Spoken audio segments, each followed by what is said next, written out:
I don't really know who the god of Middle-earth is yet, but whoever he or she is, 100% gave hobbits something where they can remain positive through crappy situations.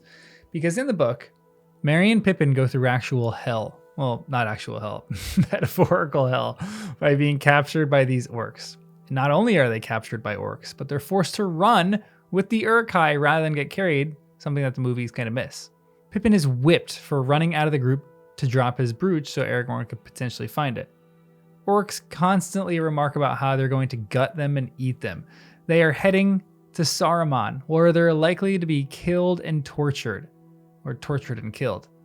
They barely get away from the chaos when the riders of Rohan come, and still, in spite of all that, they are insanely positive and joyful at the end of this chapter. And I think there's an incredible lesson here that Tolkien wanted us to get.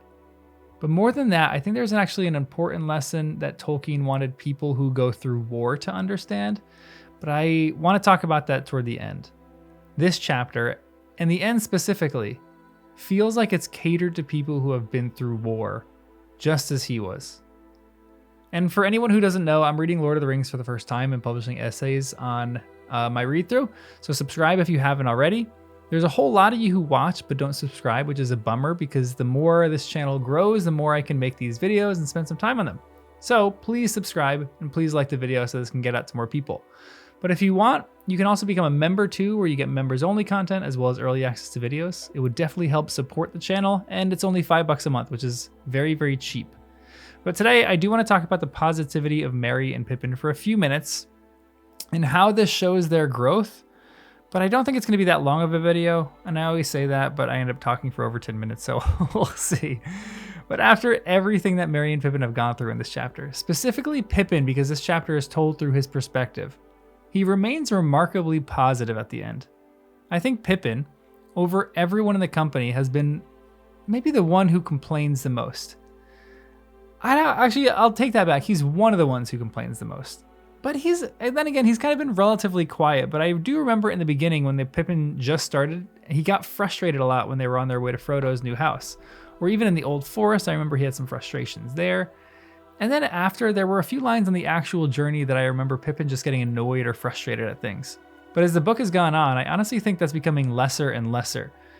And he is a prime example of someone who is learning how to adapt and enjoy life. I encounter this a lot when I kind of backpack because I love backpacking. And people who have never done it before usually hate it when they do it. I think there's a stat that shows somewhere like 70% of people quit the Appalachian Trail the first 3 days because it's just not what they expect. It's much harder. But there's a moment I find for a lot of people that if I backpack with them or if they come with me, there's just something addictive that kicks in if you go enough. You learn how to pack, you learn how to endure pain, how to enjoy beautiful moments.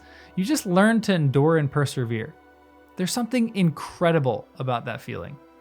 And I have stories where I've even been happy in the pouring rain where my sleeping bag is soaked because I love backpacking and camping so much. Side note, the only time I've actually ever had a lucid dream was backpacking with a few friends.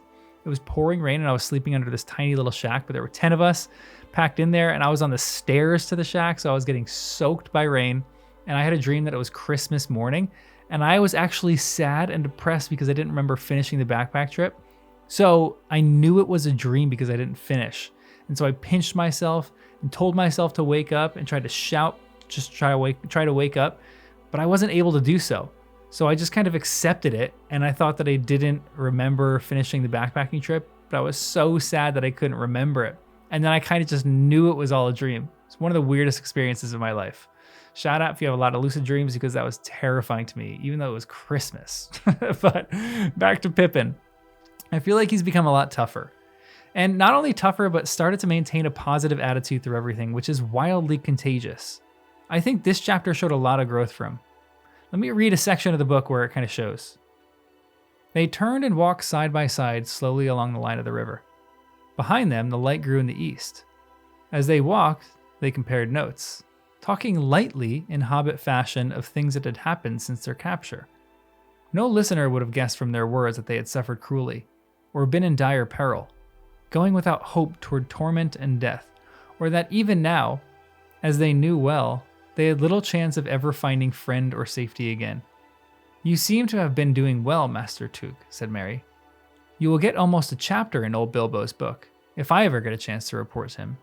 Good work, especially guessing that hairy villain's little game and playing up to him. But I wonder if anyone will pick up your trail and find that brooch.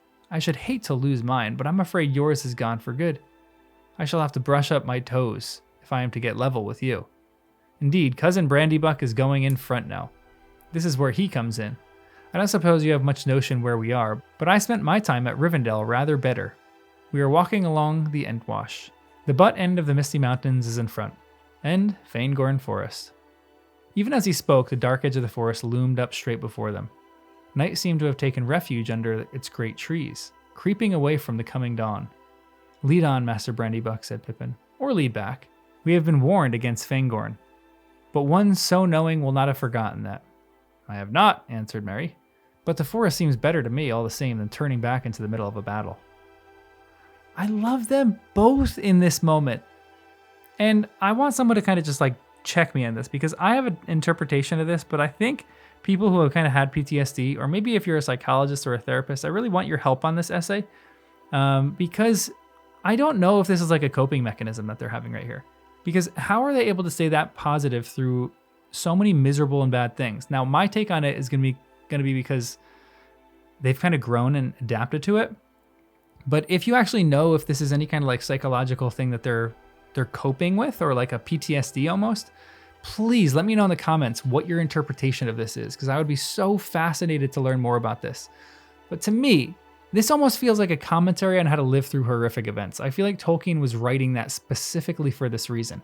But again, maybe Tolkien had a lot of experience with PTSD, and this was kind of how he dealt with things. So maybe there's something that's really harrowing and scary about this chapter, or the end of this chapter. But to be honest, I love how there is very little reminiscence of the things they've gone through, or even just like the discussions about the horrors of it. Or maybe they do talk about those things, but they just don't talk about it with like horror about them. Tolkien writes in that one line that it's as if like they're light and airy. It's as if no one would have known what had happened to them. And I think for Tolkien, maybe he's suggesting that the best thing to do is to leave the past behind and go on ahead. But not alone. Go ahead with others. And not just go on ahead with others, but just to do so joyfully. I have such a hard time believing that this joy that they have and the fun they're having is not like kind of fake in order to force themselves into believing that they're happy, which is a weird trick that truly works. I've done this hiking and backpacking all the time. This is how I've actually come to love it. Maybe I've just tricked my brain into it long enough that I really, really enjoy this. And again, maybe there are some psychologists out there who can analyze the scene and say that it's more like some kind of PTSD side effect or something. But to me, it just feels like they cannot dwell on those things. They just need to focus on the things in front of them, like these easy things, and then make light about the good things that wait for them, and even make light about the things that previously happened to them, which is wild. It's a great way to live. And something that is maybe like the idea of delayed gratification. When I'm going through something hard, I reward myself with the thoughts of things ahead. So I like how they're walking together and encouraging each other with the idea that they're going to report each other to Bilbo so they can be included in the tales that he tells.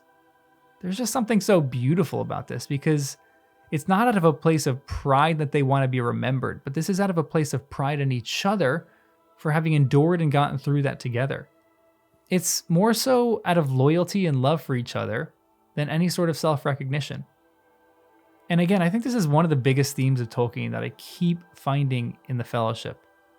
That each individual member succeeds when they are selfless and they help each other.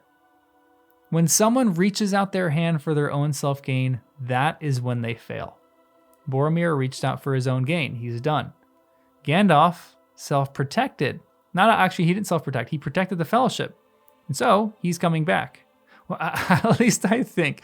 Imagine if the books, he doesn't actually come back and the movies fooled me all these years. That would be wild. But Merry and Pippin here are just learning to be more selfless.